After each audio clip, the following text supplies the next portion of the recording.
Okie dokes, it's the 21st of May.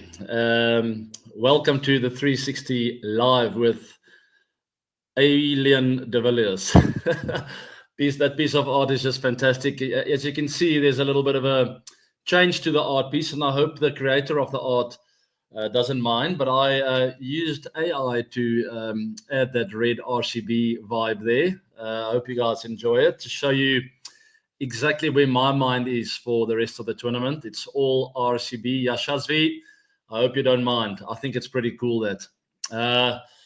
Hope you all are doing well as we are preparing. We're just less than an hour away from a monumental clash between DC and MI. We could have ultimate clarity with regards to the knockouts and who the four teams will be. Obviously, if MI win, we will know exactly who the four teams will be. Quite premature, in my opinion, as it didn't look like this 2 weeks ago. I mean, 7 teams were in the hunt. It was close. And all of a sudden, with the result today, we might have clarity. Very interesting and quite early in the tournament.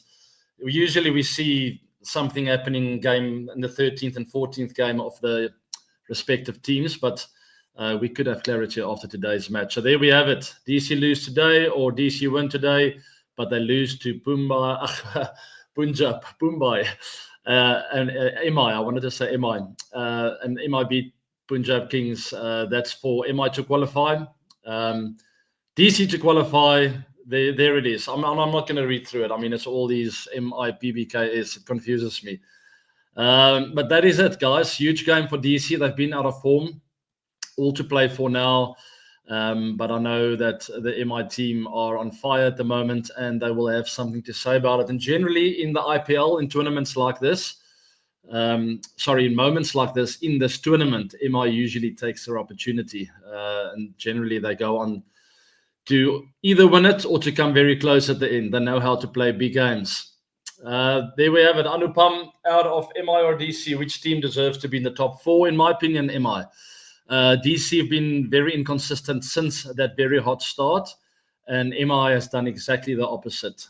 Bit of a slow start as per usual, and starting to find their feet towards the back end of this tournament.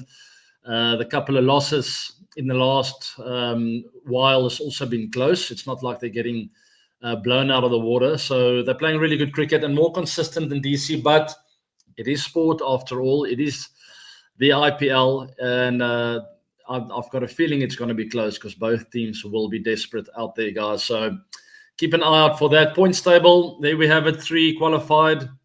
And then there you have it, MI and DC. The rest all knocked out. Crazy scenes as we're getting towards the climax of this tournament. Just quickly to all the Instagram broadcast channel fans, firstly, thanks for being on there. I love sharing some private and behind the scenes stuff with you guys. I asked you about a sporting code that I'm preparing for, getting ready for, and I'm actually really in that kit right now. It's a bit cold in the SA, but I'll take this kit off later on the top and I'll do a bit of workout. But the answer was paddle, game of paddle. That is what I was preparing for on that broadcast channel. And I'm also playing a match with some mates later on. So pretty much looking forward to that. Guys, post your questions below, anything that you want to know, and I'll go through as many as I can. All right, Punjab Kings, Mumbai, Punjab Kings and RR. That's the next topic. I'll take that question in a minute if we can get some graphics on of those two. We have a result there, high-scoring game, absolutely fantastic batting initially from the Kings there, 219 for 5. Shashank once again, 59 or 30, as I spoke to you guys about that, about his form, and him eyeing out that 400-run mark. We'll see if he gets there. RR coming up short, a fantastic start, but I always knew with this opening pair, anything can happen. It's a bit of a gamble. Great start, but then they generally get out quickly. They lose wickets in a flurry, and unfortunately for them, losing momentum at the wrong time, coming up short. That was the result there. Good result for the Kings as they cement the place in the top 3. And they will obviously be eyeing out the top 2 spot, right? Lots to play for those two teams. Let's have a look at another result, DC and GT. KL Rahul, 112 of 65. Absolutely fantastic. He's batting even better than his hairstyle right now. I saw a clip on Instagram where I can't remember who, but someone was asked who are the 3 players with the best hairstyles of all time, and he came up: KL Rahul, MS Dhoni, and the last one was a blast from the past. I can't remember, someone Blaine. I don't even know who that is. Maybe an Australian or whatever. Maybe you guys can help me with that. But there's that 100 from KL. Wonderful innings, very fluent. He's batting like an absolute dream. Problem is that wicket at Delhi was so flat, and GT absolutely cruised without losing a wicket. 100 for Sai and almost 100 for Gill. I love the fact that Gill didn't make it about him at the end there, and he just told Sai Sudarshan, just keep going, man, just hit the ball. We want to win it. My boys were quite upset because they are still in that mindset of enjoying watching batters getting hundreds. And I just said, I love what he's doing because it shows you that he's putting the team ahead of himself. And ultimately, finally, they sort of started understanding what I was trying to tell them. But wonderful batting there. GT on a roll, guys. They also look dangerous. Really good form. They've been in good form throughout this tournament. There's some stats from those two, Gill and Sudarshan. I mean, they're just pretty much unstoppable at the moment, guys. This opening pair is lethal, putting the bowlers under immense pressure. Really good stats for those two. I've got to come a bit closer because it's quite small on there, but you can have a read for yourself. You can also Google it if you can't find it. But that was on X, on the Indian Premier League handle. So you can go and have a look at that and analyze that a bit. But just astonishing numbers, great strike rate, really laying a platform for GT and taking a lot of pressure off the rest of the team, which is wonderful to see. Okay, SRH, they beat LSG, guys. There it is, 205. And SRH making light work of that. Only 18.2 overs to get that total. Happy for Klaasen, who batted well at the end there and getting out in a bit of an odd fashion there. Almost looked like he hit the ground, but at the same time as he hit the ground, it looked like it just touched the blade, or the edge rather. I actually got away with one of those, a very famous clip that's on the internet of me nicking off to first slip, and I stood my ground like, why do I have to walk?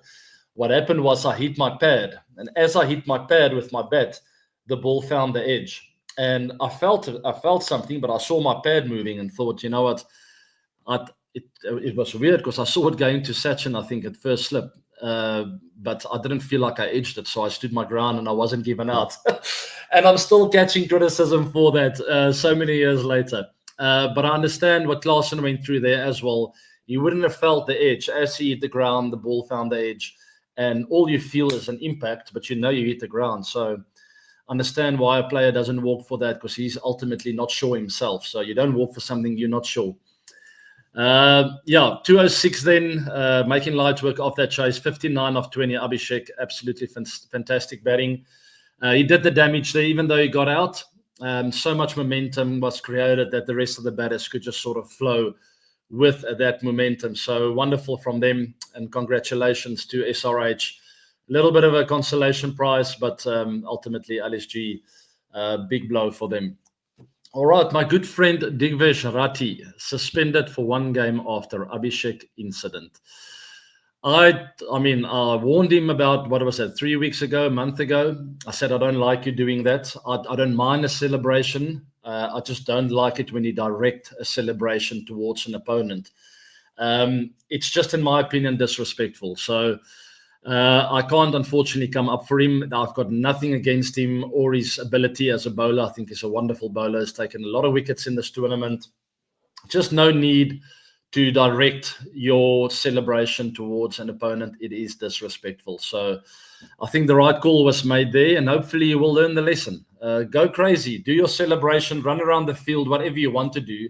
But there's no need to rub it into an opposition player.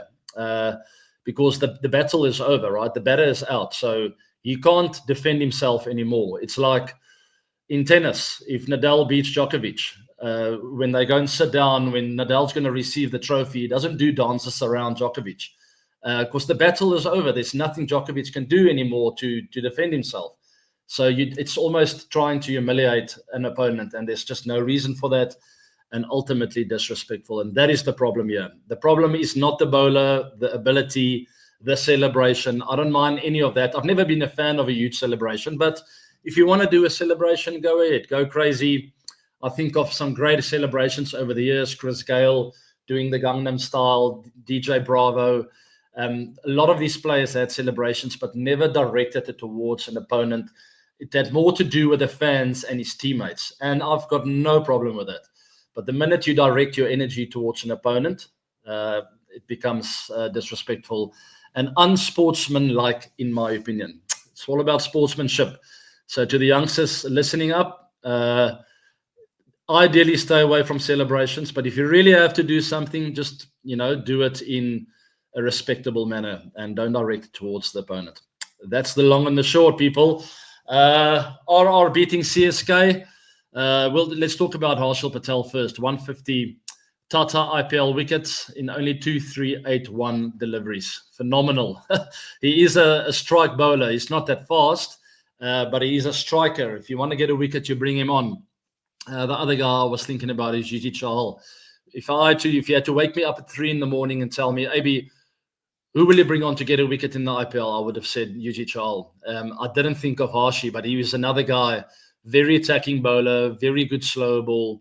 And it's fantastic to see him there alongside Bravo, Malinga, and Bumrah, obviously. I mean, Jasper Bumrah was the other guy that I would probably fit into that answer if I had to be woken up in the middle of the night.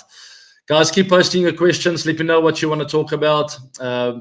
We spoke. I touched on that CSK game because Devil Brevis batted well again. And there's a question about him. We all know Brevis is immensely talented.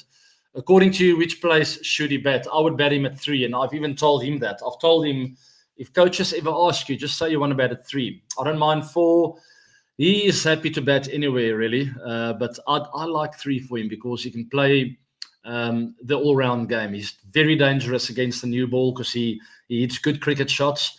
And once he's in, he's unstoppable. He's been naughty of getting out in the 40s, 50s, and 60s. I really have urged him on to try and keep pushing on, get your 80s plus. 70, 80 plus is really where you start making a big impact in the IPL or in T20 cricket, rather. But best strike rate in over 7 to 15 in the IPL 2025. Puran, Sky, Devil Brevis features there as well. Josh Butler, that is phenomenal because, as you know, he bats high up the order.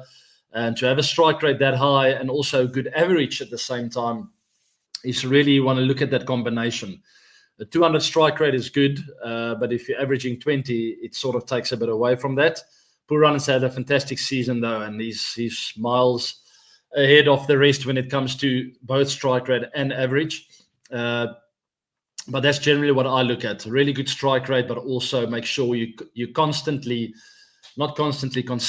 perform for the team. So fantastic batting there. It's nice to see Brevis shining there and featuring in the IPL, even though he arrived late and was a late addition to the CSK squad. It is great to see him perform and doing well for his team. Just urging him on to make those 40s, 70s, and 80s. There's no reason why you can't, because if you're on 40, you're already in. You've seen the conditions. You know what the bowlers are trying to do. It's more a mental thing of really urging yourself to change gears throughout your knock, eliminating risk as much as possible, but also maximizing reward at the same time. Tricky thing to do, but it is possible. All right, so CSK losing out there. RR playing a really good game. And it was a close encounter and a really nice game to watch. Let's talk about RCB, guys. I can't hold it back anymore. Musa Rabani, my Zimbabwean friend, neighbor, has joined RCB. Lungi Ngidi will be going out. And my Zim friend will be joining forces. Their left-hand fast bowler, strike bowler. He's a fantastic talent, bright future star. And in the same breath, it's great to see Zim playing some test cricket. 11 test matches lined up for the next season. It's more than any other test playing nation. So finally, some light has gone on there in the organizer's office. And it is fantastic to see someone like a Zim, or a team like Zim, a country like Zim, getting more exposure when it comes to test cricket. It really excites me, and it's fantastic. And they're also getting paid a touring fee for playing a 4-day test in Nottingham versus England. Wonderful, wonderful news. Zimbabwe to receive touring fee from ECB for 2025 visit. We are heading in the right direction if I see things like this happening, and it really it makes me happy. It puts a nice sweet taste in my mouth, which is wonderful. That was thanks to ESPN Cricket Info there on X. We got that news, and I think everyone will be delighted. And I'm personally very happy for our neighbours. And there you see a picture of Musrabani there in the middle, obviously getting a wicket, a test wicket. So keep an eye out for him, guys. He will be joining RCB, an informed RCB team, but injury concerns left, right, and centre. As happy as I am to see him there, it's sort of just starting to tweak me a little bit. We spoke about this a few weeks ago already. Hazelwood and RCB. I'm seeing rumours that he might not return, guys, and I'm very, very worried about that. I told you how important Hazelwood is to me in that bowling attack.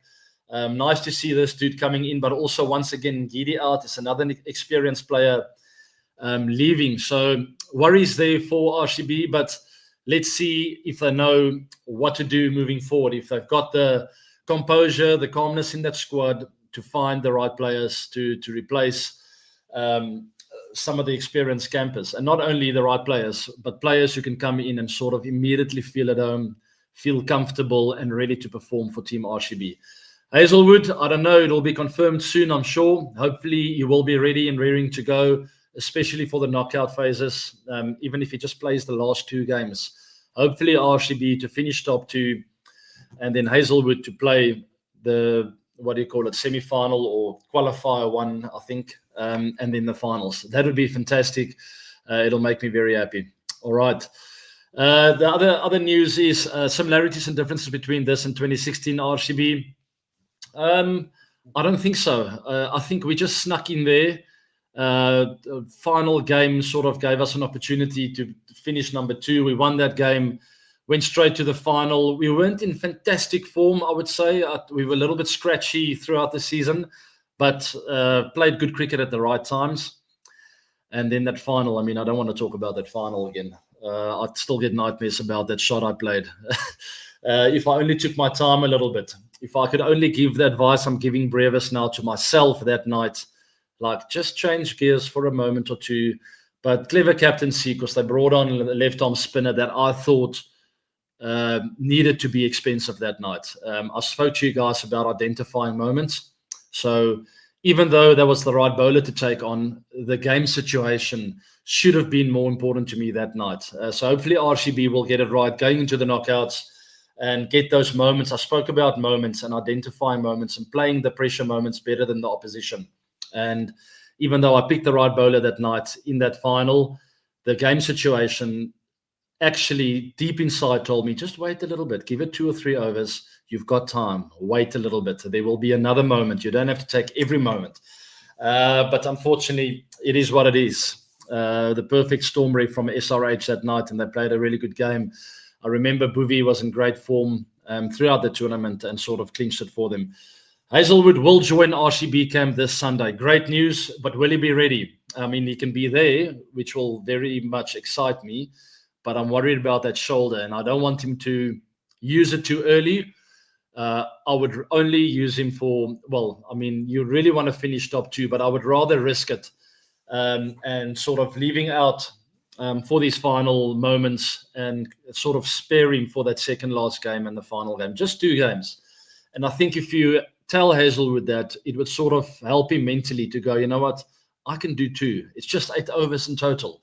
Where if you throw him in here, it sort of looks like a bit of a bigger mountain to climb. So I don't know what they will get up to, but let's see what they decide. The counter to that would be, and Andy Flower would probably tell me if he could hear this, we can't play with our momentum now. If we leave out all these players and we lose 1 or 2 and then go into the knockouts, not feeling like we want to feel, and all of a sudden playing 3 and 4, and the mountain looks even bigger then. So it is a fine line and pretty tough for the coaching staff to get right. But let's see. Let's move on to Bairstow quickly. MI news, he will be replacing Will Jacks if they make it to the playoffs. So that's a bit of news for MI. Great replacement. Johnny Bairstow, you know what he's capable of, guys. So really good replacement there for MI, and they will be pretty much confident. They do have another crack at it, remember. So even if they lose tonight, which I don't think they will, I think they will take the opportunity. They've got that game against Punjab Kings to sort of a second bite at the cherry. So not looking good for DC, to be honest. They have to win going home to the knockouts, and they will hope to get the right results as well. Let's move on to the venues. Before I finish off, I'll take a couple of questions at the back end, but remember, I've got to play a game of paddle. Qualifier 1, Mulampur, that is the 29th of May, which will be great. The Eliminator, May 30th. Remember, Qualifier 1 is teams 1 and 2 against each other. And that is the incentive, because whoever wins that game on the 29th of May will go straight to the final to Ahmedabad. Whoever loses Qualifier 1, is that side, will play in this. Will play in Qualifier 2 in Ahmedabad. That Mulampur one, the second one, the Eliminator is teams 3 and 4 against each other. Whoever loses there is out. The winner will play the loser of Qualifier 1. That's the long and the short. Qualifier 2 is in Ahmedabad, the final as well on the 3rd of June. And I will be there. I love a little bit of red there. See, it will be RCB versus MI. Or is that another blue? Is that maybe GT's blue? Maybe you guys can help me. I don't know. I think it's MI. RCB MI final. Imagine that. That'll be entertaining. Let's see how we go. All right. Best strike rates between over 7 and 15 to... Let's have a look at that, guys. We'll get to that in a minute. RCB is going to win easily. IPL, book your final ticket fast. I'm already going to India. Ayush, I'm going to be there. All I said was I will be flying to Ahmedabad. But that's maybe what you mean, because I might need a ticket. From Mumbai to Ahmedabad is a long way. So it's going to have to be a flight, and I might have to book my ticket. I've already let the people know that I'm pretty keen to be there if RCB makes it to the final. So I'm sure they will help me out and make a plan to get me there. All right, guys, a couple more questions before I'm going to leave you on this beautiful Wednesday afternoon. Do you like ice creams? Which flavor do you like? That's interesting. So I've got this little, what do you call it? It's a frosted latte. I quite like that. There's a shop called Woolworths here in South Africa. Not that I want to promote their brand, but I've just done that. This is absolutely fantastic. It's a cold drink, so it's ice cream-like, but not that unhealthy. It's pretty healthy, actually. And then I love playing around with protein shakes, and I really make it good. All right, so I put some chia seeds and chia seeds in there, and I put peanut butter with the protein shake, obviously, a bit of ice, a bit of water, and a banana. So there's my favorite protein shake. But back to your question, if I had to enjoy an ice cream, I've always been a fan of vanilla, just stock standard vanilla. If you really want to get fancy, I'll put a flake in there and a bit of caramel at the top, hot caramel that will sort of go hard after joining forces with a cold ice cream. Anyway, that is the long and the short. Vanilla ice cream for me. Let me know what you guys like. Interesting topic. A little bit of a change up. I like that. Guys, sort of running out of ideas of what else to talk about. The Marvel Zone is back. Can't do a show without the Marvel Zone, right? I have an important exam in 2 days. I haven't prepared well. Preparation is key. And the fear is hitting me hard, but I still feel I can do it. Just need a few words from you to help me face it. Yeah, preparation is key, and it ultimately really helps you settle. So that fear is because you are not prepared. And there's only one person to blame, and that's you yourself.